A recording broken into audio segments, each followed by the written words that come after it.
I was at Agenda 2000, and one of the people who was there was Craig Mundy, who is some kind of high mucky-muck at Microsoft. I think Vice President of Consumer Products or something like that. And I hadn't actually met him. I bumped into him at an elevator, and I looked at his badge and said, I see you work for Microsoft.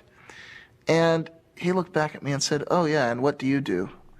And I thought he seemed just a sort of a tad dismissive. I mean, here's the archetypal, guy in a suit looking at a scruffy hacker. And so I gave him the 1,000-yard stare and said, I'm your worst nightmare.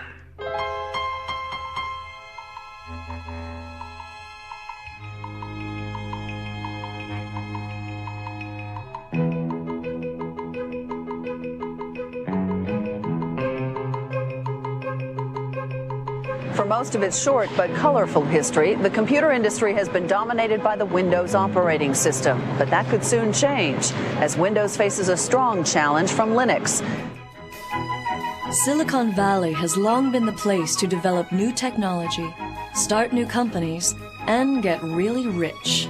Now the Valley is the front line in a revolution fighting for that most politically incorrect of ideas, individual freedom. Day and night, a loose confederation of hackers and programmers zaps bits and pieces of computer code around the world as it builds the tools to set computer users free. Using open information and the free exchange of technology to achieve its goals, this revolution began in the 1980s with the free software movement and the GNU project, and now is most commonly associated with Linux and the open source movement. We do have one sector that is taking off today. It is the Linux-related sector. And I thought this might be a good opportunity to say, what is Linux? And I'll answer this question for you. Many of you probably already know, but there are 12 million users out there. A computer operating system developed by hundreds of programmers collaborating on the internet, a challenge to Microsoft Windows NT, very popular for its speed, and so this is what the craze is about. To kind of explain what Linux is, you have to explain what an operating system is. And the thing about an operating system is that you're never ever supposed to see it, because nobody really uses an operating system. People use programs on their computer. And the only mission in life of an operating system is to help those programs run. So an operating system never does anything on its own. It's only waiting for the programs to ask for certain resources or ask for a certain file on the disk, or ask for the programs to connect them to the outside world. And then the operating system steps in and tries to make it easy for people to write programs. Open source is a way for people to collaborate on software without being encumbered by all of the problems of intellectual property, having to negotiate contracts every time you buy a piece of software, have a lot of lawyers involved. In general, we just want to get the software to work, and we want to be able to have people contribute fixes to that, etc. So we sort of sacrifice some of the intellectual property rights and just let the whole world use the software. Before there could be Linux, there was Richard Stallman and the free software movement. I mean, think of Richard Stallman as the great philosopher, right? And think of me as the engineer. Richard Stallman is the founding father of the free software movement. Through his efforts to build the GNU operating system, he created the legal, philosophical, and technological foundation for the free software movement. Without these contributions, it's unlikely that Linux and open source would have evolved into their current forms today. I joined the MIT Artificial Intelligence Lab in 1971. I joined a thriving community of hackers, people who loved programming, loved exploring what they could do with computers, and they had developed a complete operating system, entirely written there. And I became one of the team that continued to improve the operating system, adding new capabilities. That was my job, and I loved it. We all loved it. That's why we were doing it. And we called our system the incompatible time-sharing system, which is an example of the playful spirit which defines a hacker. Hackers are people who enjoy playful cleverness. Well, it first started going wrong as the outside world started pressuring us to have passwords. We didn't have any passwords on our computer. And the reason was that the hackers who'd originally designed the system realized that passwords were a way that the administrators could control all the users. And they didn't want to build tools, locks and keys for the administrators to control them. So they just didn't do it. They left that out. And we had the philosophy that whoever's sitting at the computer should be able to do whatever he wants, and somebody else who was there yesterday shouldn't be controlling what you do today. When they put passwords onto one of the machines at MIT, I and a bunch of other hackers didn't like it. I decided to try a subversive sort of hack. I figured out how to decode the passwords, so by looking at the database of encoded passwords, I could figure out what each person would actually type to log in. And so I sent messages to people saying, hello, I see that you've chosen the password mumble, or whatever it was. How about if you do as I do, just type enter for your password. It's much shorter, much easier to type. And of course, with this message, I was implicitly telling them that the security was really just a joke anyway. But in addition, I was letting them in on this hack. And eventually, a fifth of all the users on that computer joined me in using just enter as their passwords. Where did the ideas that led to what is now called open source, how did that begin? Who began that? Well, it actually began with the start of computers, because at that time, software was just passed around between people. And I think it was only like in the late 70s, early 80s, that people started really closing up their software and saying, no, you can never get a look at the source code. You can't change this software, even if it's necessary for you to fix it for your own application. And you can actually blame some of that on Microsoft. They were one of the real pioneers of the proprietary software model. In the mid-1970s, a group of hackers and computer hobbyists in Silicon Valley formed the Homebrew Computer Club. In the club's January 31st, 1976 newsletter, Bill Gates of the recently formed Microsoft wrote an open letter to the community where he made a point-by-point argument for the relatively new concept of proprietary software. Up to that point, the practice of computer users had been to freely pass around software with not much thought given to its ownership. Known as an open letter to hobbyists, Bill Gates writes, "To me, the most critical thing in the hobby market right now is the lack of good software courses, books, and software itself. Without good software and an owner who understands programming, a hobby computer is wasted. Will quality software be written for the hobby market?" Gates goes on to write, "The feedback we have gotten from the hundreds of people who say they are using BASIC has all been positive.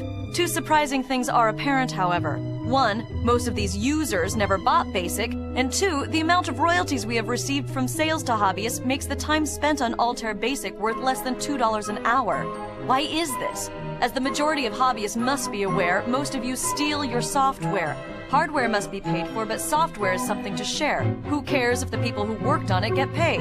Is this fair? One thing you don't do by stealing software is get back at MITS for some problem you may have had. MITS doesn't make money selling software. One thing you do is prevent good software from being written. Who can afford to do professional work for nothing? What hobbyist can put 3-man years into programming, finding all bugs, documenting his product, and distribute it for free? The fact is, no one besides us has invested a lot of money in hobby software. What about the guys who resell Altair BASIC? Aren't they making money on hobby software? Yes, but those who have been reported to us may lose in the end. They are the ones who give hobbyists a bad name and should be kicked out of any club meeting they show up at. I would appreciate letters from anyone who wants to pay up or has a suggestion or comment. Signed, Bill Gates, General Partner, Microsoft." In the late 70s and early 1980s, Richard Stallman was doing artificial intelligence research and coding at the MIT Artificial Intelligence Lab. Richard had a number of negative experiences during that period which soured him on the whole idea of commercial software. Such as? Some code that he wanted to work on and wanted to fix was locked up, and he couldn't get the company that owned the code to let him fix it, even though it would have been to their advantage to do so. And that put me into a moral dilemma, you see, because to get one of the modern computers of the day, which was the early 80s, you would have to get a proprietary operating system. The developers of those systems didn't share with other people. Instead, they tried to control the users, dominate the users, restrict them, saying, if to get this system, you have to sign a promise you won't share with anybody else. And to me, that was essentially a promise to be a bad person, to betray the rest of the world, cut myself off from society, from the cooperating community. And I had already experienced what happened when other people did that to us, when they refused to share with us because they had signed these contracts. And it hurt the whole lab, kept us from doing useful things before. So I just wasn't going to do that. I felt, this is wrong. I am not going to live this way. And from experiences like this, he developed a profound hostility to the idea of intellectual property in software. He eventually acted this out by founding the Free Software Foundation. So I looked for another alternative, and I realized I was an operating system developer. If I were to develop another operating system, and then as the author encourage everyone to share it, say, everyone, you can come and get it, use this, form a new community, not only could I give myself a way to keep using computers without betraying other people, but I'd give it to everybody else too. Everybody would have a way out of that moral dilemma. And so I realized this was what I had to do with my life. I actually began the project in January of 1984. That's when I resigned from my job at MIT to start developing the GNU operating system. Now I should explain that the name GNU is a hack, because it's a recursive acronym. It stands for GNU's not Unix. You see, so the G in GNU stands for GNU.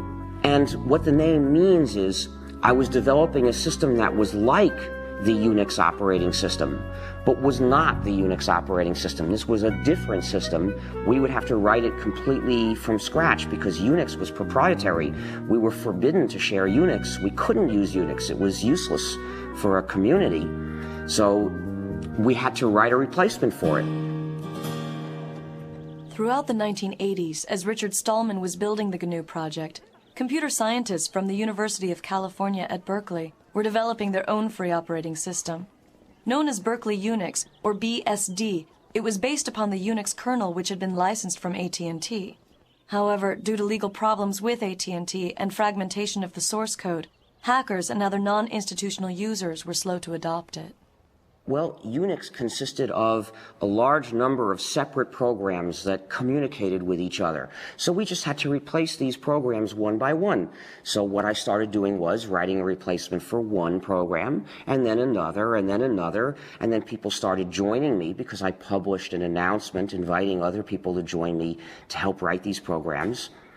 And by around 1991, we had replaced practically all of them. What were some of the programs that you Well, we had to have a complete system, you need to have a kernel, which is the program that allocates resources to all the other programs. You need a compiler, which translates a program from readable source code that programmers can understand into numbers, mysterious numbers that the computer can actually run.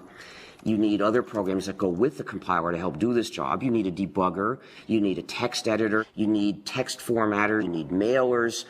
You need lots and lots of things. There are hundreds of programs in a Unix-like operating system. I saw Stallman's announcement. Actually, I met him in February of 1987. He came to give a 5-day tutorial on Emacs at our company.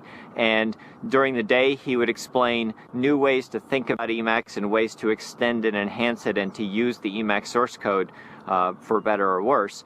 But in the evening, he was busily working on this compiler, and he had not yet released it to the public, so he was being a little bit careful about who got to see the source code. But I was very eager, and when he first announced it in June, I downloaded it immediately.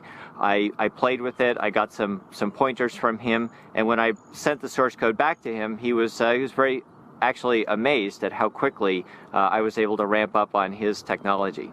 Whenever we worked on something at Stanford or in the university, we would get, mostly at the time we were working off of machines from Digital Equipment or Sun, mostly Sun. Whenever we would get a Sun machine, the first thing we would do is we would spend literally days downloading GNU free software from the internet, building it and installing it on that Sun machine. The crucial thing about GNU is that it's free software. Now, free software refers not to price, but to freedom. So think of free speech, not free beer. The freedoms that I'm talking about are the freedoms to make changes if you want to, or hire somebody else to make changes for you if you're using the software for your business, to redistribute copies, to share with other people, and to make improvements and publish them so that other people can get the benefit of them too. Now, those are the freedoms that distinguish free software from non-free software. These are the freedoms that enable people to form a community. If you don't have all these freedoms, you're being divided and dominated by somebody. My first experience contributing to free software came in late 1989, early 1990. I was working as a graduate student at Stanford University on computer-aided design tools. One of the pieces I needed was a tool called a parser generator. Well, the Free Software Foundation under Richard Stallman had created a great tool called Bison. I needed a tool that worked with C++. Bison worked with C. I modified Bison to create something called Bison++. And it's a tremendous feeling of empowerment to be able to take a piece of software that was available and create what you needed in a very short piece of time by modifying it. I put it back on the internet, and I was amazed at the number of people that picked it up and started using it.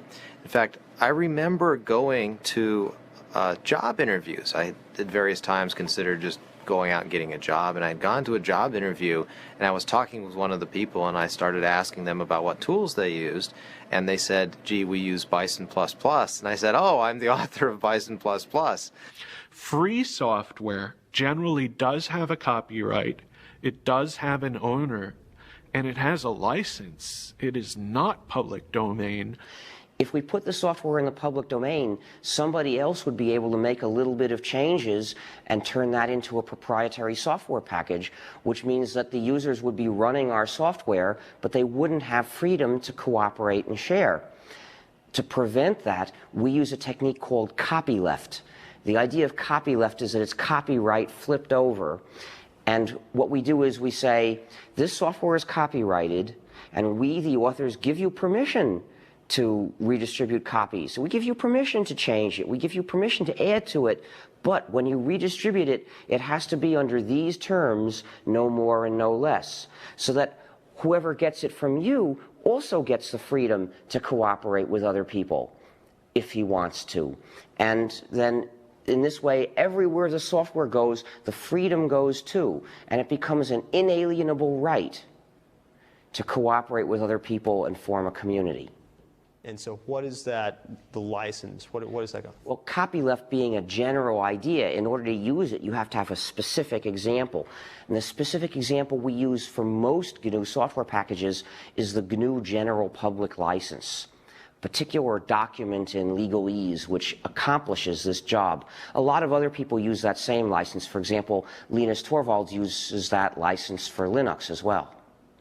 Well, the license I use is the GNU General Public License. That's the one that Richard Stallman wrote, and I think it's a really astounding contribution. It's one of the few software licenses that was written from the standpoint of the community rather than from the standpoint of protecting a company or, as is the case with the MIT and the BSD license, performing the goals of a government grant program. And the GPL is really unique in that it's not just a license, it's a whole philosophy that I think motivated the open source definition. I don't hide that a lot of what I do came from Stallman. A crucial step in the growth of GNU, Linux, and the free software movement was the creation of businesses based upon the software and philosophy. Ground zero for the beginning of the business phase was the Electronics Research Lab at Stanford University.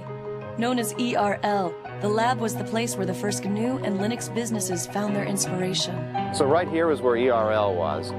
That would have been the entrance over there next to the Electrical Engineering McCullough building. So you walk in, you come in, you walk down the hallway down here, My office would have been about here, and then right across the hall from that was Michael Tieman's office.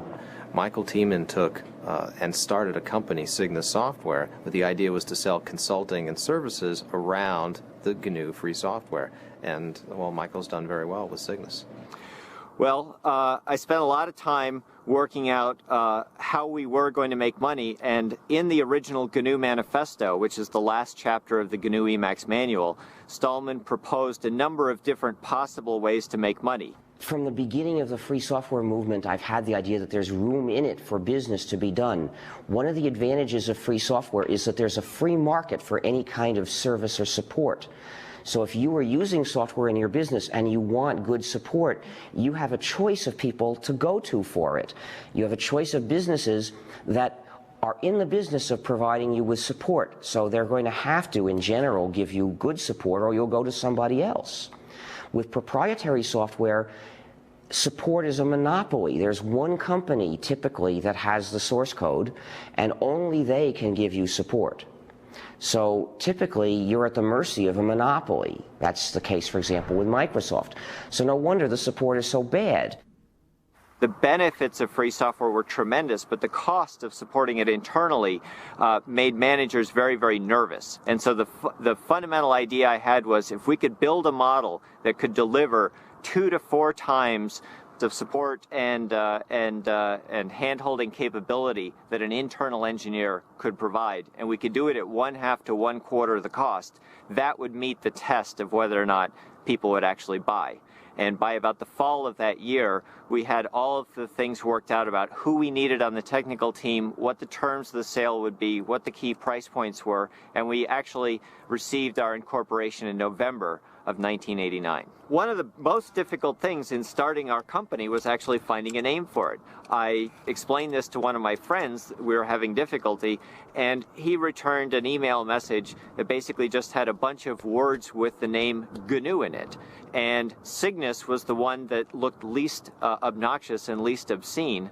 I can say very clearly that Cygnus was the first business that specialized in free software. Cygnus supported free software, filled a very essential niche because we had this great software. You could get it for nothing, but you couldn't get support, and they made their money by charging for support. The GNU project started by building a toolkit of basic development tools such as a C compiler, a debugger, a text editor, and other necessary apparatus. And their intention was eventually to develop a kernel to sit underneath those and be the center of the operating system. By about 1990, they had successfully developed that toolkit, and it was in wide use on a great many variants of Unix, but there was still no free kernel. The kernel happened to be one of the last things we started to do, and we had started it not long before. And that's when Linus Torvalds came along. Linus or Linus? What's your preferred pronunciation? When I speak Swedish, it's Linus. When I speak Finnish, it's Linus. When I speak English, it's Linus. And I really don't care how people pronounce my name. But Linux is always Linux.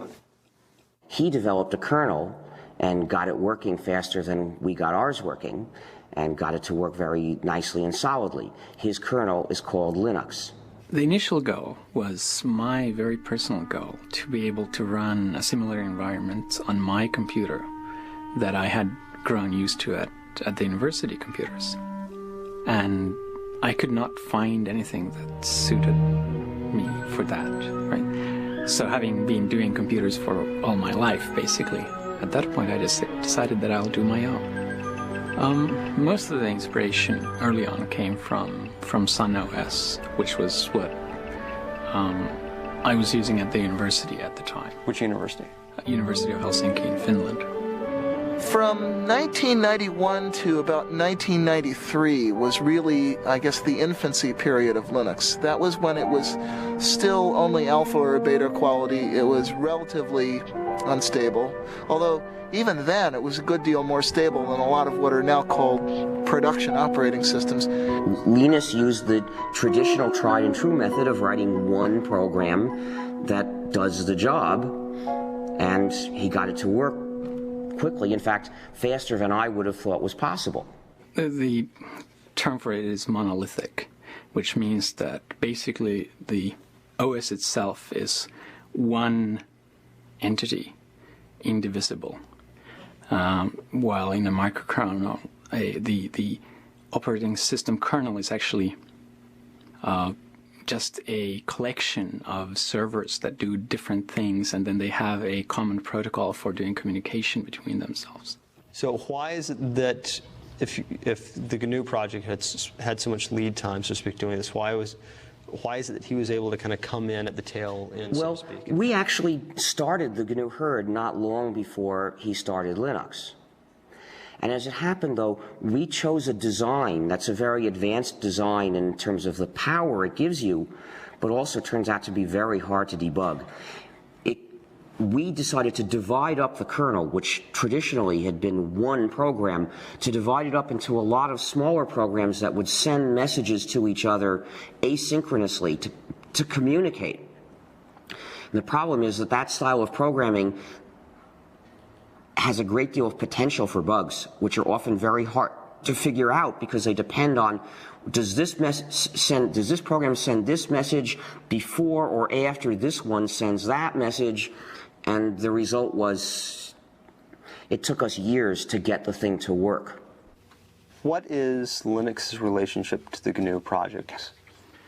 Well, there's relationships to GNU on kind of multiple levels.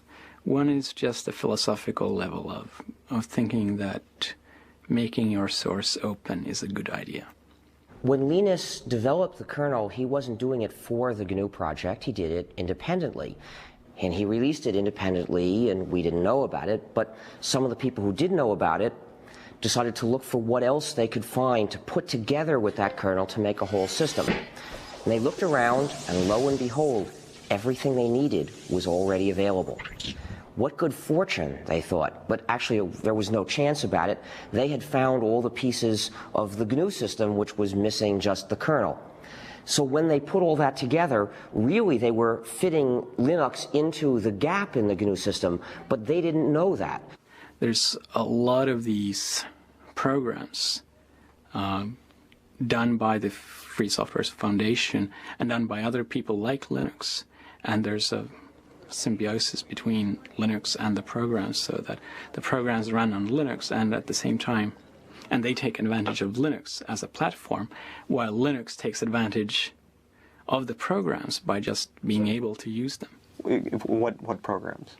For the main one is actually the GNU C compiler, which without a C compiler it would not have been possible to make Linux or most of the open programs available.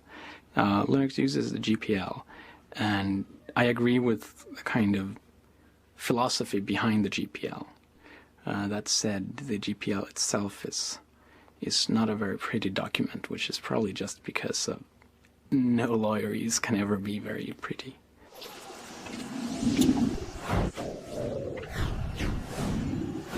Well, I'd been playing around with Linux for actually late 92, early 93 for about a year before I decided it was to the point where it actually had everything that I needed to really replace the Sun workstation. And I was looking for a way to have a Unix workstation at home. At the time, we used Sun SPARC stations in the office at Stanford. Those machines cost us about $7,000. Now, I desperately wanted a Unix machine at home. There's always this thought you get as a graduate student, gee, if I could work at home, then I would be so much more productive. I would graduate sooner because I would finish my thesis sooner. Well, is it true? Well, you can judge, you know. Most people end up spending a lot of their time becoming more productive so that if they ever actually worked on their thesis, they'd finish it in a day. It takes a while sometimes. So I decided I wanted a Unix machine at home. And I went out there and was able to use Linux together with a PC. For about $2,000, I put together a system that was 1.5 to 2 times faster than that $7,000 Sun SPARC station. That was absolutely amazing. I had 1.5 to 2 times the speed at 1/3 to 1/4 the price. Light bulbs went off. I knew there was an opportunity here. This was a chance to really do something better than what Sun has done around open source. and Linux? I called it Linux originally as a working name, and that was just because Linus, and the X has to be there. It's Unix. I mean, it's like a law. And what happened was that I initially thought that I can't call it Linux publicly because it's just too egotistical. And that was before I had a big ego, right? They thought they were taking a whole bunch of components and putting them around Linux. So they ended up calling the whole thing a Linux system, and somehow that term caught on. And the result is there are now 10 million people using this variant of the GNU system, the GNU/Linux operating system, and most of them don't know it. Some people advocate that it be described as GNU/Linux. I mean, what's your thought on that? Is that justified, or? Well, I think it's justified, but it's justified if you actually make a GNU distribution of Linux. The same way that I think that Red Hat Linux is fine, or SUSE Linux, or Debian Linux. Because if you actually make your own distribution of Linux, you get to name the thing. But calling Linux in general GNU Linux, I think, is just ridiculous. I got involved in Fall '93 because I was sent a copy of the first CD-ROM commercial Linux distribution, which was called Yggdrasil. It was produced by Adam Richter. And I got a copy because I had been myself writing free software for a long time, since the early 80s. I was actually one of the early GNU contributors myself. And I was absolutely astonished. I was completely astonished because I'd been a software engineer for nearly 15 years at that point. And according to all the rules I knew about controlling complexity, keeping your project groups small, having closely managed objectives, Linux should have been a disaster, and it wasn't. Instead, it was something wonderful, and I was determined to figure out how they were getting away with that. In order for Linux to grow beyond the world of the computer programmer, it needed a use, an application that made it a must-have technology. That threshold was crossed with the development of a program that made complex websites possible. That program is the Apache web server. The killer app of Linux was undoubtedly the Apache web server.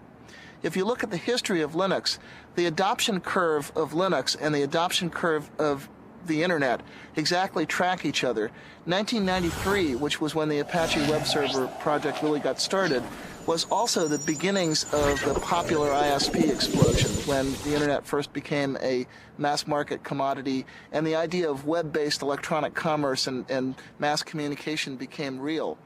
I think it was one of the first applications that caused people to go, wow, if I install Linux, I get some tangible benefit from doing so, right? I mean, clearly there were a lot of interesting applications on Linux at the time, this being maybe 2 or 3 years ago when this thing really started to take off.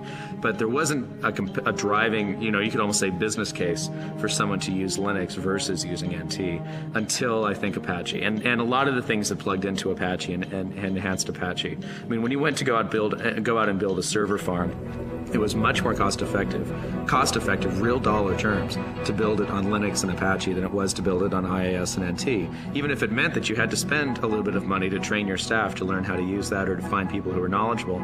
But the good news was that that knowledge wasn't very expensive because there are all these college students out there who had been using Linux for a long time and were very familiar with it. If you look at the trend curves in web servers, Apache has steadily been gaining in market share ever since. It's up to something like 66% now. It's steadily clobbered all of the closed source competition.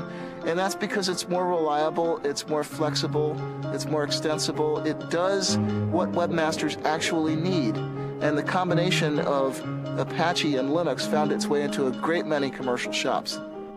Essentially, Apache became the application that motivated internet service providers and e-commerce companies to choose Linux over Microsoft's Windows. It would probably run best on Linux and on FreeBSD. And the reason is the communities around those operating systems are also the communities that contribute the most back to Apache, right? And they were also the operating systems that internet service providers started using very heavily as well. And internet service providers really liked Apache because it allowed them to do a lot of different things that some of the commercial web servers didn't, such as the ability to host more than one website on a single box, which clearly if you're an ISP and you have 40,000 users and they all want their own website is going to be pretty important to you. One of the key factors in the growth of Linux was the creation of companies that specialized in the distribution and support of the operating system itself. Among these companies, Red Hat Software is the best known. Red Hat started as the product of Mark Ewing. While he was working at IBM, he wanted a little better Linux distribution. He started playing around. Found out he spent more time maintaining his Linux distribution than he did working on his new project. So he sort of started the distribution itself. He met up with Bob Young, who at the time was running a company called ACC Bookstore, which was a mail-order PC Unix catalog. And Bob kind of knew he wanted something, more his own to market rather than reselling other people's products, and he was fairly good at marketing, and Mark knew he needed some marketing help because he was fairly good at the technical parts, so they kind of got together. I started working with Red Hat in May of 1995, basically right out of NC State, along with Eric Trowan, who me and him combined make up employees number 4 and 5. And we actually reported to work at an apartment that Mark Ewing used to live in. We took it over as kind of the development part of Red Hat Software, and stayed that way till about November of 1995 when a toilet we had in the apartment kind of exploded, flooded our downstairs neighbor, and she got a little upset, and the apartment folks found out we were running a business there instead of actually living there at the same time, so they decided to throw us out. So at that point we had about a week to go find our first office, which we did, and get ourselves moved in a hurry. So.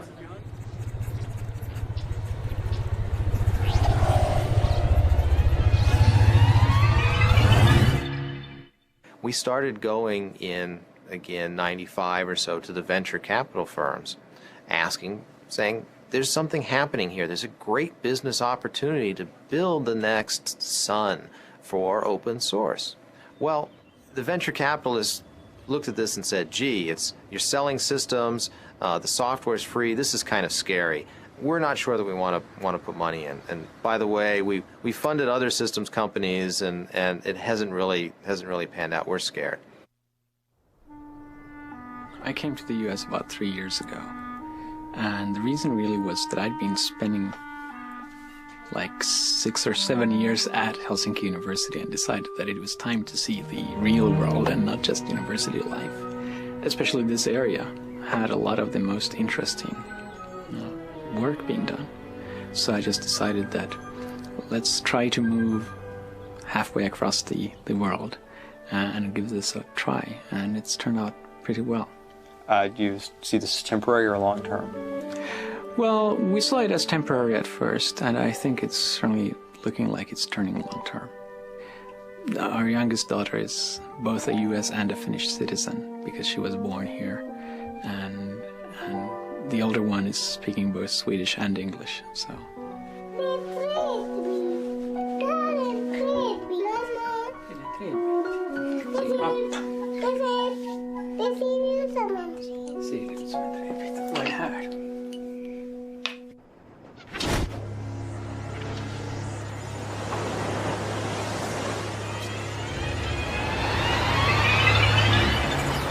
The next major event was one that I had a direct hand in.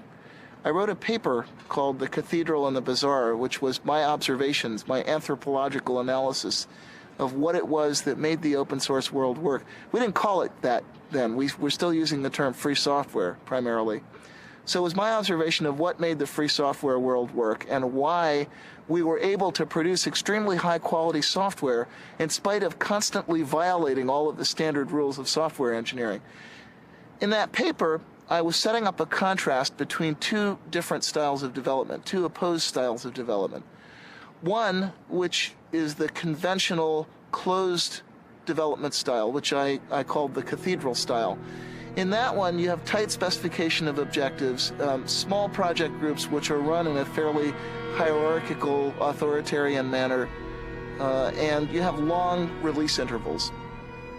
On the other hand, what I identified as happening in the Linux world was a much more peer-to-peer, decentralized market or bazaar-like style in which you have very short release intervals and constant solicitation of feedback from people who are formally outside the project, a very intense peer review process.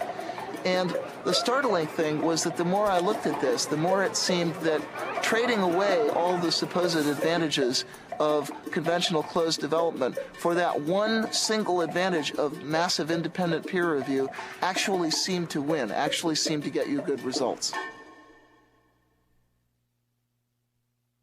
The reason Netscape is important is that they were the first large company to participate in open source. We had Cygnus providing support, but we didn't really have much business. And Netscape went to open source essentially as a way to fight Microsoft, which was giving away Internet Explorer, but not letting anyone else have the source code, not letting companies collaborate. Working as part of the sales force, I got a good idea of why people bought our software and what it took to make our software successful in the marketplace against competitive products. However, the problem we were seeing is that as time went on, our software was being competed against by other people's software, particularly Microsoft's. And as time went on, the price of our software had to drop because other people were giving their software away at no charge or at little charge. No, the real problem was that they feared that Microsoft would achieve a monopoly lock on the browser market, and they would then use that monopoly lock to pervert, actually, the HTTP and HTML standards that the web depends on. And once they had turned those standards into lock-in devices, they could then use that control to drive Netscape out of the server market, which is where it was making its real money. My concern was that as time went on, Netscape's business would be threatened by the fact that we didn't have enough people to do all the things we needed to do as a company in order to keep our software viable in the marketplace. The Netscape release happened in early 1998, and I was told later, I had no idea at the time, that it came about as a direct result of the right people having read The Cathedral and the Bazaar.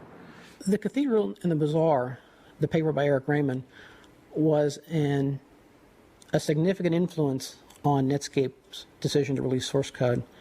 Came as a complete shock to me. I wasn't really ready for the thought that I was changing the world, even by accident.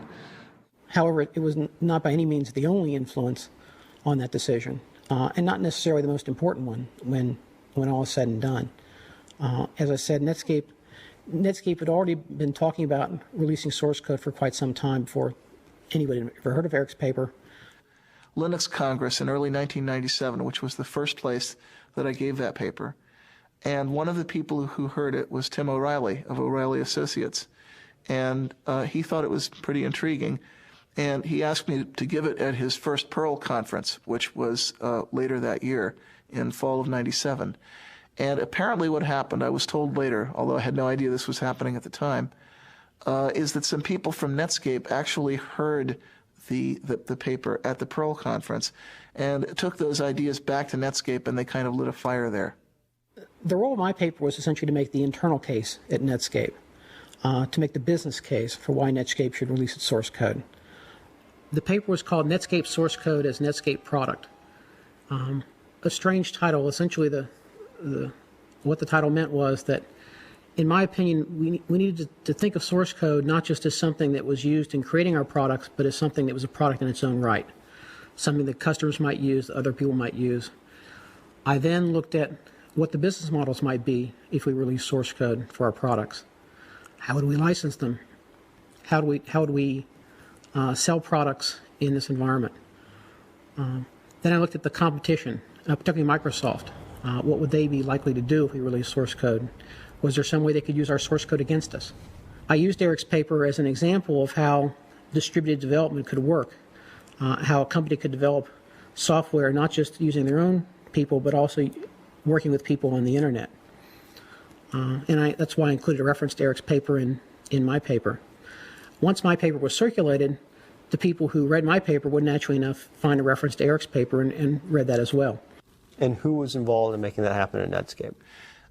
Primarily, the person who made the actual decision was Jim Barksdale.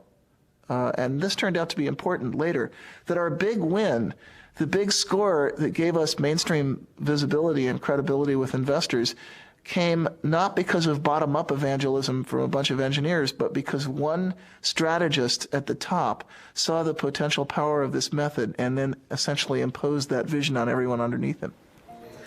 When I completed the paper, I first gave a copy to Mark Andreessen, who was co-founder of Netscape and was at the time in the senior management team at Netscape. Mark then gave a copy of the paper to several other people within Netscape management, including Jim Barksdale. I'm not sure exactly when Jim and the other senior managers made the actual decision. I believe it was in early January sometime.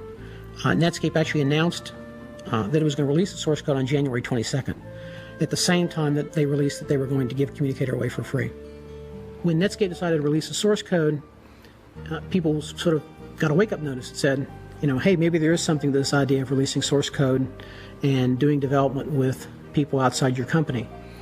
So Netscape's decision brought a lot of public attention to the idea of free software, what became known as open source, and brought a lot of attention to the Linux operating system, which was one of the most prominent examples of open source software at that time.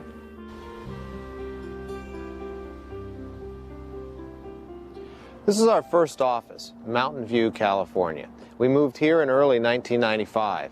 This is 4,000 square feet. It was an incredible leap of faith for us to move out and take the company to our own office. Now, what's really important about this place is that this is the office where the term open source was invented.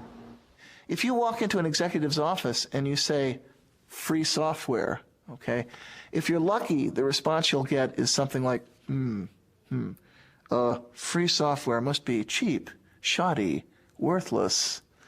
And if you're not lucky, it has associations with the Free Software Foundation's wholesale attack on intellectual property rights, which, regardless of what you think about the ethics of that, it's lousy marketing. It's not something that businesses want to hear. So Eric Raymond knew that there was a problem. We'd been calling this free software, but people took the term free and associated with free of charge. They thought that you couldn't make money or you couldn't sell, which is exactly the wrong concept. We wanted to get across the idea that the software was open and that the source code was available. Very important pieces. We had this meeting at the VA offices in Mountain View where Eric, myself, and Christine Peterson from the Forsyth Institute joined us, as well as several other people. Christine Peterson was there by phone. John Mad Dog Hall was also there by phone. A guy named Todd Anderson, who later worked for SUSE for a while, was there. Sam Ochman, who now runs Penguin Computing, was there. He was an employee of VA at the time. Well, we came up with the concept of open source. We called Linus, in fact, and asked Linus if he liked it. He was interested. He liked it. Eventually, we came up with something that replaced free software. So that was the beginning of open source. How did you choose the words open source? Do you remember? You know, I think Christine Peterson was the person who really came up with the idea. We wanted, again, the idea that the source code was out there and it was open. There weren't many choices. Well, since the first three recipients have spoken for the open source movement, I think I should speak about the free software movement. The open source movement focuses on practical advantages that you can get by having a community of users who can cooperate on interchanging and improving software. I agree completely with the points they make about that.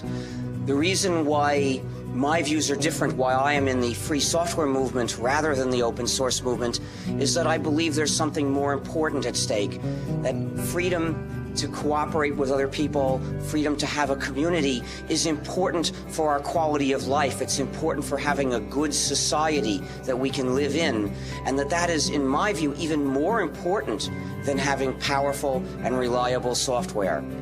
But I think some of the people in the free software camp are a little scared by the commercialization.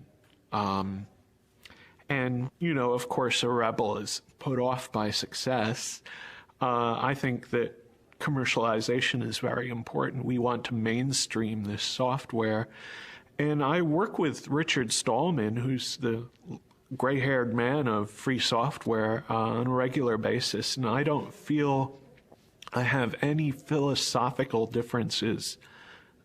Me as author of the open source definition, and he is originator of free software as an organized thing, except for one thing. Richard wants all software to be free, and I think that free software and non-free software should coexist. That's the only difference we have. we decided early on that what we needed a definition. We needed a kind of meta license to define the term open source. And what we came up with is a document called the Open Source Definition. It's derived from the Debian Free Software Guidelines that were originally written by Bruce Perens. I had written the original draft of that, discussed it for a month with the Debian developers. Debian is a Linux distribution, and made it their project policy. And Eric and I decided to relabel what we'd written for Debian as the open source definition, and to say open source is software that gives you a list of 9 rights, which is in the open source definition. The first right is free redistribution. This doesn't mean free as in no price, it means liberty. You have to be free to redistribute your software to someone else, and actually no price is a side effect. You can charge for that redistribution or not. It has to come with source code so that someone can maintain a program. If they go from a PC to a Mac, for example, they can change the software. Derived works have to be possible. If someone has to improve your program, they should be able to distribute the result. There's a provision about integrity of the author's source code, which says that the author can sort of maintain their honor, and if you make a change, you might have to change the name of the program or mark out your change very clearly so that your change doesn't reflect on the author. There's no discrimination against people or groups. The example I usually use is you can't stop an abortion clinic or an anti-abortion activist from using the software. There's no discrimination against fields of endeavor, and that means the software has to be usable in a business as well as in a school. The license has to be distributable. In other words, I have to be able to give that license to someone, and that license then should work if that someone gives it to yet a third person. The license can't be specific to a product. In other words, if I distribute my software on a Red Hat system, the license can't say, you can't distribute this on a SUSE or a Debian system. The license can't contaminate other software. So if I distribute this on a CD with another program, it can't say that other program must be free, otherwise you can't distribute my software. And then the only other part of the open source definition is a list of licenses that were accepted. And the ones that we started with were the GPL, which was actually the example for a lot of what's in the open source definition, the BSD license, because software for BSD system pre-existed Linux.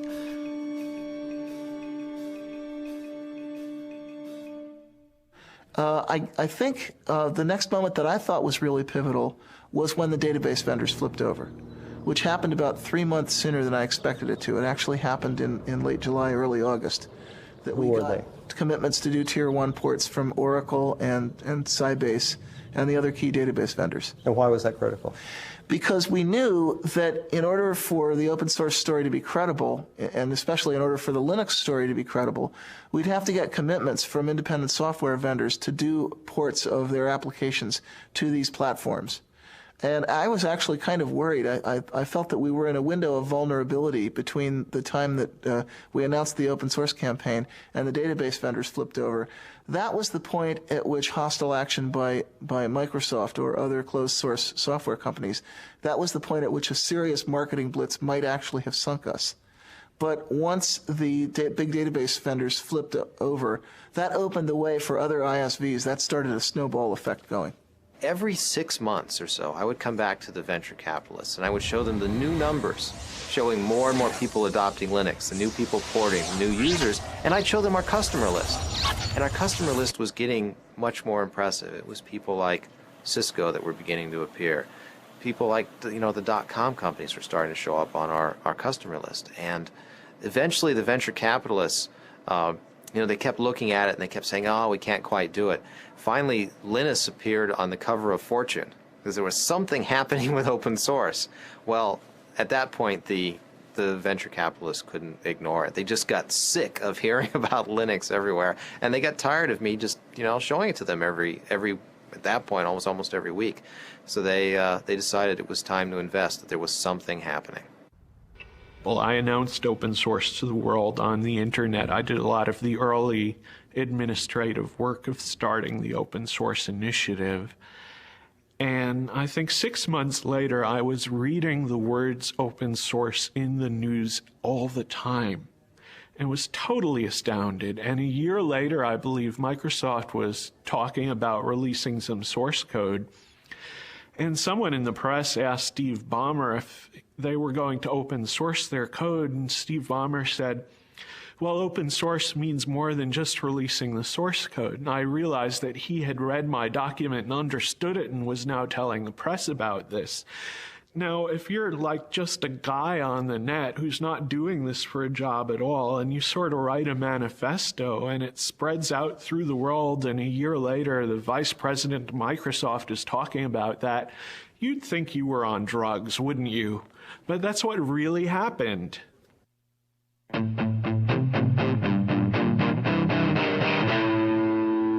The local user groups tend to be more an issue of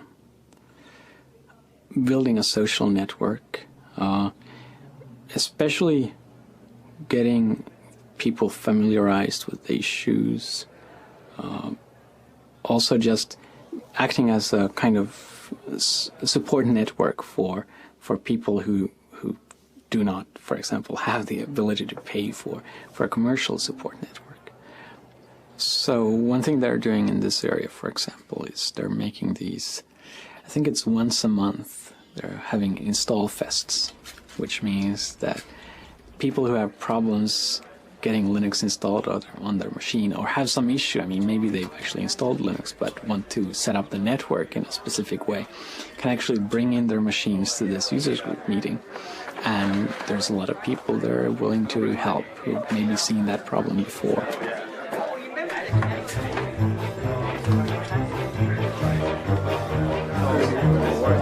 So the card that only connects locally, go back to this. Well, actually things aren't going so well. I tried it earlier myself. I had problems, and so I came to this install fest where all the gurus abound. Hopefully I'll have better luck getting it in. Instead of sending emails or writing to news groups on the internet and waiting several days for the answer sometimes, it's easy to come here and find other people who might know about your problem and may be able to help you. And hopefully within a few hours you have your machine installed. Originally I wanted to install on my larger laptop, and so I just did a search on the net and found where there were resources to get help. And I'm here today because I'm trying to put Linux on this little guy right here, which is a Toshiba Libretto. And it's not the easiest thing in the world to do because it's a weird piece of hardware. So, are there any chairs around here?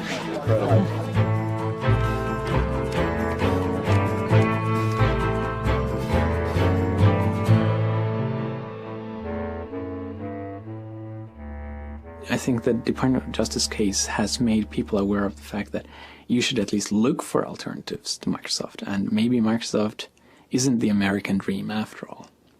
And that kind of shift in perception, you can very clearly see that people just took Microsoft for granted.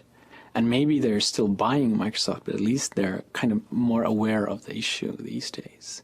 Microsoft actually used Linux as defense. They used Linux to ground a claim that they don't have a monopoly because Linux could essentially push them off their catbird seat at any time. It was a very ingenious argument, totally specious, because it didn't do anything to answer the charge that they had previously engaged in bullying and various anti-competitive practices. But it was clever of them. In an event, the judge didn't buy it. Well, ordinarily we in the Linux community are rather wary about letting Microsoft become the issue, but there was a Slashdot article about December of '98 where a fellow named Matt at the Noodle had pointed out that a gentleman in Australia had managed to receive a refund for the unused copy of Windows that came with his computer. So he declared the 19th of January, was it January? No, it's February. It's February, I'm sorry, the 19th of February. He declared the 19th of February Windows Refund Day, and he encouraged everyone to go to their computer manufacturers and return their unused copies of Windows as it was specified in the Windows End User License Agreement. Yeah, it's important to remember that in the license itself it says that you can receive a refund if you don't use the software, and that the manufacturer is bound by law to do this, or at least bound by contract. And we found that, you know, if you called up these manufacturers, they basically said, "It stopped bothering me, kid," and hung up on you. We didn't really want to sort of give out the location of where we were going to meet until, you know, at the very last second. So what we did is we had people meet at places that we could control in the different towns around here. So I was the San Jose marshal, and I believe, Nick, you were the San Francisco? Rick Moen and I did San Francisco. Right. Yeah. And so we had maps there, and we handed them off to everybody who was coming. Well, we actually met at a Denny's that's just outside the Foster City limits, Foster City city limits, which meant also that it was just outside the Foster City police jurisdiction, which meant that any incidents that happened at the meeting point happened in the jurisdiction of San Mateo, and if they told us to get lost, we'd say, fine, we're going to Foster City, bye. It's sort of the Dukes of Hazzard method of avoiding the cops, so. Well, actually, we marched on the other side of this building. We marched around and up onto the parking structure that's up there. And that's where Microsoft had a reception laid out for us with drinks and a big sign that said, you know, Microsoft welcomes the open source community. And the local news cameras got shots of Eric Raymond and the Microsoft representative. The Microsoft story seemed to mostly be that this was not an issue for Microsoft, but rather from the OEMs. So we all needed to go back to our computer manufacturers and try yet again to try and get a refund from them. We responded to them saying, you know, we've tried that, it's not possible. We need Microsoft to take action at this point. And they just repeated the tagline over and over again. You need to go to the OEMs, the manufacturers, and get your refunds there. We had about 150 people, probably about half of which had signs and such, so. Well, we ended up actually right in this courtyard here. Basically, we originally gathered outside. Various people sent groups in. People from the FreeBSD camp sent a couple folks in. We had Eric Raymond and Chris actually tried to go up eventually. And, they had blocked the elevators off to us. Where were their offices? Their offices are right up here on the 9th floor. We got some really nice press out of it. And we think as a result, Toshiba made it possible for you to buy laptops without the operating system on it. So it's a small victory, but well, and even now, companies such as IBM and a lot of other computer manufacturers are allowing you now to buy machines that don't have Windows on them.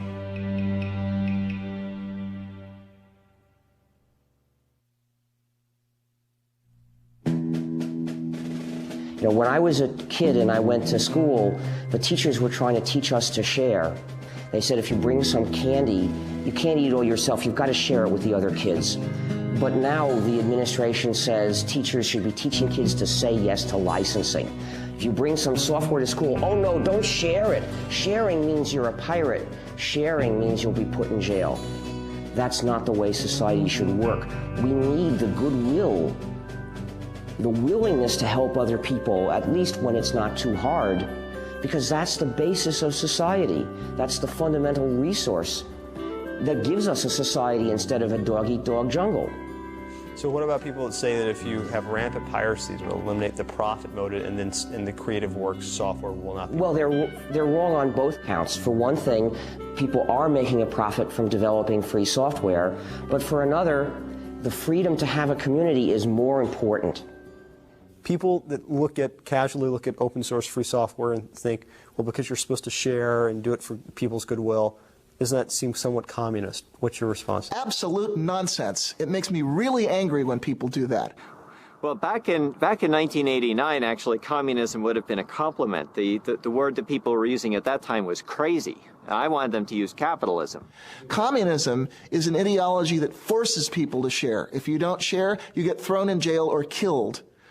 In 1990, we got a visit from a director of an institute in Moscow University. And actually, I saw him in Helsinki just 2 weeks ago. But in any event, he came by And Richard Stallman had suggested that he visit Cygnus because he was interested in understanding how the free software model might apply to stimulating entrepreneurial innovation in Russia, of all places. And we had been kind of secretive about our business plan because we weren't really sure that it was going to work, and we didn't want to look too stupid if it failed. But I was very, very open with him, and the more I told him, the more he started shaking his head like this. And I finally said, what's wrong? And he said, this sounds too much like communism to be successful in Russia. You go to a gulag and end up in a mass grave with a bullet in the back of your head. Open source is not communism because it doesn't force people. Karl Marx did not invent helping your neighbor. It's not communist to have a commons. A commons existed long before communism as a philosophy of government. There are many commons in our lives. For example, we drive on the highway, something that is maintained for our common good. Actually, labeling our business model means that it misses the point a little bit. Whether it's communist or whether it's capitalist, the label doesn't matter. The real question is, how much value can you deliver? How scalable is the business? What kind of problems, what kind of rate of innovation can you sustain? And then however you want to label that is really up to you.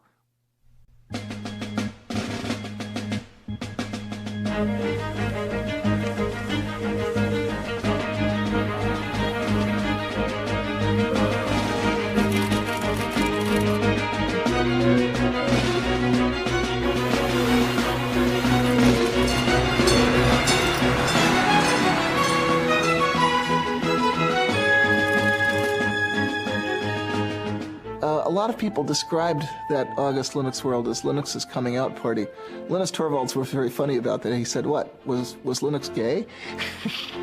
But some people said, "Yeah, that was our debutante ball. That was when the Linux guys, the hardcore hackers, really got it together with the suits."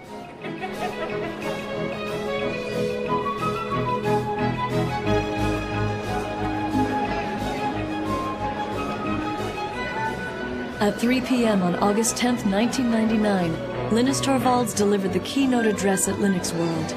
The crowd of 6,000 people began lining up at 12 noon.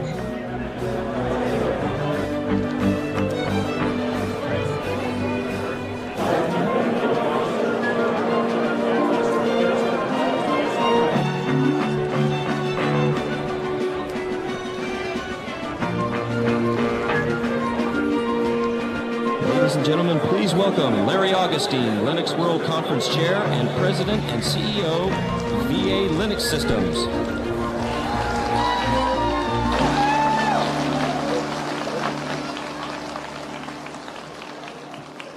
These guys have to clap. I pay them.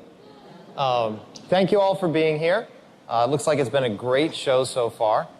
If you'll indulge me for a moment, I'm going to try and avoid the glare of the lights and just I still think there's a lot of people, even though this is the second show, I still think there's a lot of people who don't quite get what it is that's so exciting about Linux. There's this great show going on next door, there's huge exhibits and everything, but it's the people out here that are the real contributors, not those companies. The person on next, I know you all know, so I don't have to give anything in the way of introduction. Ladies and gentlemen, I give you Linus Torvalds. Linus.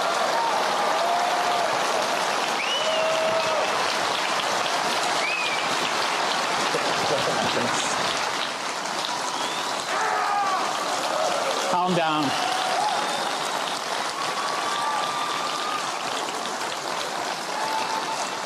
Calm down. Say, ooh. Yes. I don't want to just give one of my normal talks because I find them boring. Probably by now most of you find them boring too because you've heard them like 10 times. But after the technical update, we'll actually try whether we can do a questions and answers session with 5,000 people or how many of you there are there. And it may not actually work out because one of the 5,000 people is really loud. The one thing I will do, which I always do in all my talks, is the gratitude thing. I want to kind of acknowledge the fact that I've obviously not been alone in doing Linux.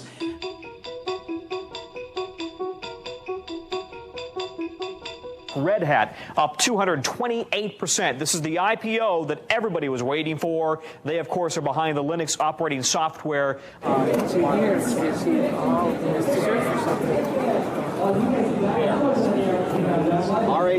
I know what it is.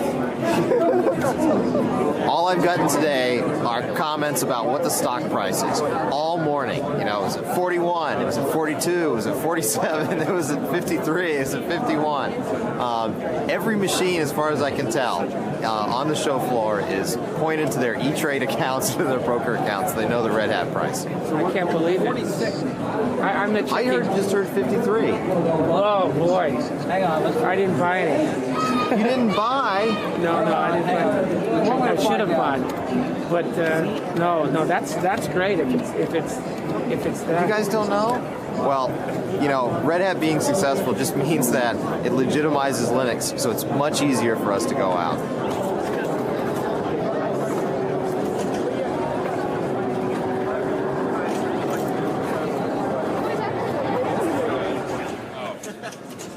Yeah, our made-for-digital homoerotic adventure kits. The government confiscated that one. Yeah. It's kind of been a little bit divided. You've got a lot of people that are pretty hardcore, and they're kind of offended by that, you know, because they work really hard and they're not really getting maybe their fair share out of that. Some people do get ticked, and you know the thing that you see that on a lot of mailing lists or on Slashdot. You know, you'll read, this guy is really mad because he didn't get a chance to didn't get a chance to get stock from Red Hat. He didn't get a chance to get a job from this other company, you know. But the kind of the shocking secret there is that most of the really hardcore guys, you know, they don't care so much. The guys that are kind of really down in the trenches, they're writing this code because they need this code. If we could invite Richard Stallman, who's the founder of the Free Software Association, and Tim Ney, who's the managing director. There we go. Here it is. Richard, I saw you playing your recorder in Paris at that Linux conference, but I didn't have an audio track. So would you get them to add audio to their video downstream next time? I don't have any control over that. Unfortunately, those things can only be done with non-free software. Okay. All right. We'll give you the award. And before you say a word, we'll have Tim and yourself hold up a little representation of the contribution towards the Free Software Association. So, very ironic things have happened, but nothing to match this. Giving the Linus Torvalds Award to the Free Software Foundation is sort of like giving the Han Solo Award to the Rebel Fleet. You see, some of you may not realize how far that analogy goes. But actually, let me tell you how we got here. See, what happened is, 15 years ago, if you wanted to use a computer, the only way you could do it was with proprietary software that divides and subjugates the users. And most people a lot of people didn't like it, but they saw no alternative. But some of us were determined to make an alternative, and we said we're going to develop a free operating system, a free software operating system that will give users the chance to have freedom while they use their computers. Now, a lot of people said, well, it's a nice idea, but it's so hard, we'll never get it done, so I don't want to participate. I don't believe you can ever get it done. But luckily, not everybody said that. And clearly, we knew we would eventually get the kernel done. But as it happens, somebody else did a better kernel before we did. Now, in the old days, we had an overall strategy for calling people's attention to the importance of freedom, to the freedom that they can have or not have when they use a computer. Well, what can we do about it? As far as I can tell, the only workable way of trying to change this and make that strategy work again is to spread the word that the operating system you're using is actually the GNU system, somewhat modified, of course. And when people know this, they'll take a look at the reasons we developed this system, they'll think about these issues, and some of them will decide they agree. So I ask people, please tell people this is the GNU system. It's a combination of GNU and Linux, so we can call it GNU/Linux.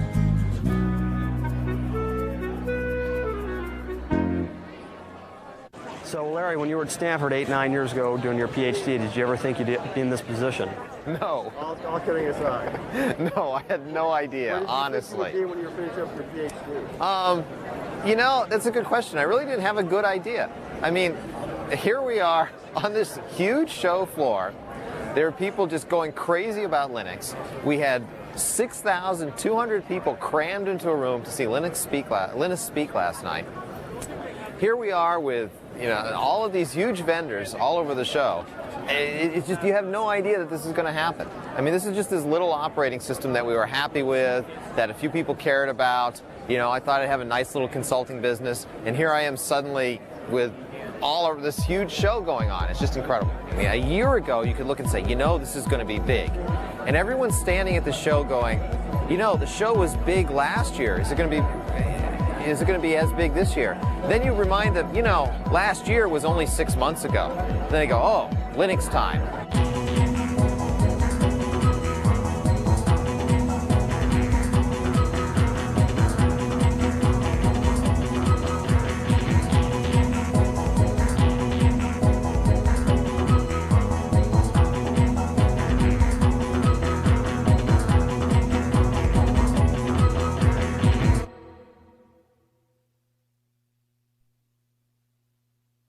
So leading up to the IPO, we had arrived actually in San Diego on Tuesday night.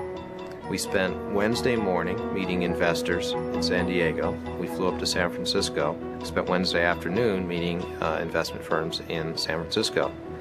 Then on the Thursday morning of the IPO is when our stock would be traded publicly. So it was nice that we had ended the tour in San Francisco, because we could go to the Credit Suisse trading desk the next morning to watch the public offering. And in San Francisco, being close enough to the company and to our families, we could invite people up to actually join us in the first trade. So I invited my wife, and we invited Linus and Tova and a number of other friends and people who worked in the company to join us. Whenever we invite Linus and Tova, they have 2 young children, and I have a daughter, Andrea, and we always bring the kids along. So we went into the Credit Suisse trading floor with all these traders, and there are these 3-year-old kids running around and chasing each other around the around the trading floor. So Linus and I walked in, and we walked up into the trading floor, and everyone was very excited, and we kept asking them, well, how's it going? Are things going okay? And they said, oh, it's we're really excited. We think things are going well. We don't want to say, you know, we don't want to jinx anything. We walked in, there was a big screen TV showing CNBC, and it was amazing to us, but the theme for the day was Linux. Now, we have an IPO that's going to go today, and when I mean go, it is going to go. The estimates I'm hearing are staggering, but watch VA Linux Systems. It goes at 1240 today. The symbol is LNUX, a provider of large-scale computer service and workstations specially designed for the Linux operating system. The original range on this IPO was $11 to $13, then $21 to $23, then $28 to $30, priced at $30. And the estimates I'm hearing, I don't want to repeat because I don't have a confirmation, but if they're true, they will blow your mind when this stock takes off at 1240. I turned to Linus and I said, gee, did you ever think, you know, you'd walk in here someday and Linux would be the theme on CNBC? And Linus, in his joking way, said, oh, absolutely. So we walk in and they show us the buy and sell orders coming in, and it's incredible. We're seeing numbers like $320, $340 a share, and I'm just in complete shock. You know, this is over 10 times where we priced the offering. It was incredible. And I remember Linus just kind of sort of patting me on the back and saying, just, you know, relax. And it was pretty exciting to see that. I mean, it was just amazing. We were stunned.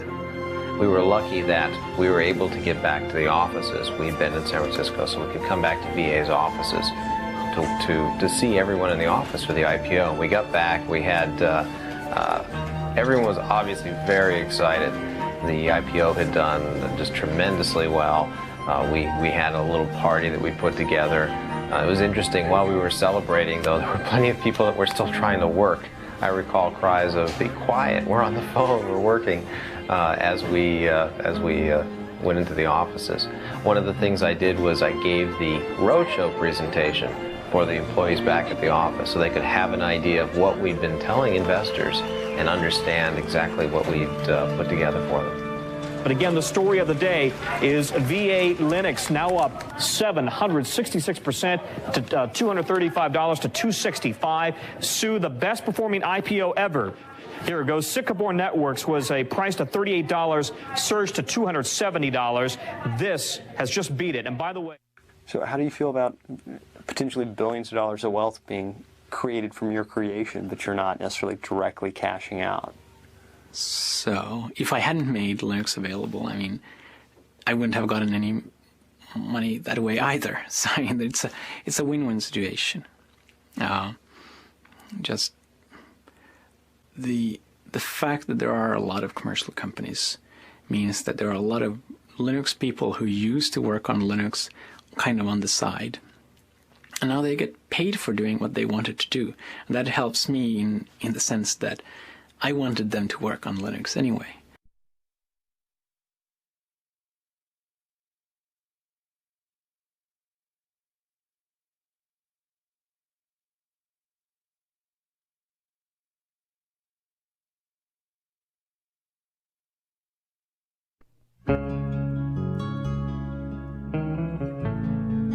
The whole GNU project is really one big hack. It's one big act of subversive, playful cleverness to change society for the better, because I'm only interested in changing it for the better, but in a clever way. Hi, we're the GNU Stallmans, and this is the free software song. Join us now and share the software. You'll be free, hackers, you'll be free.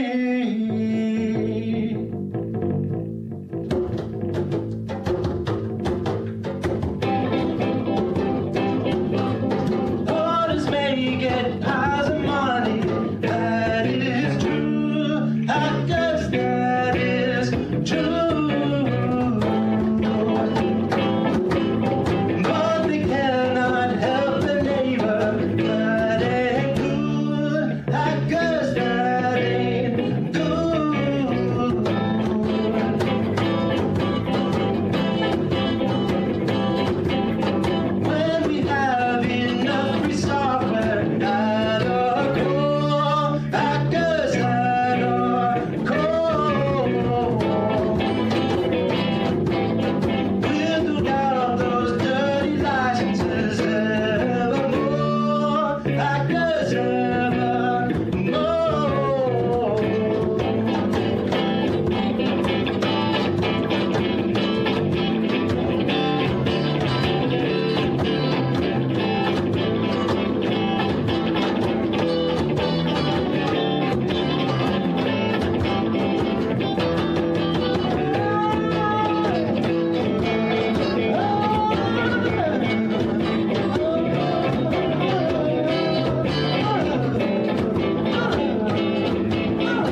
Thank you.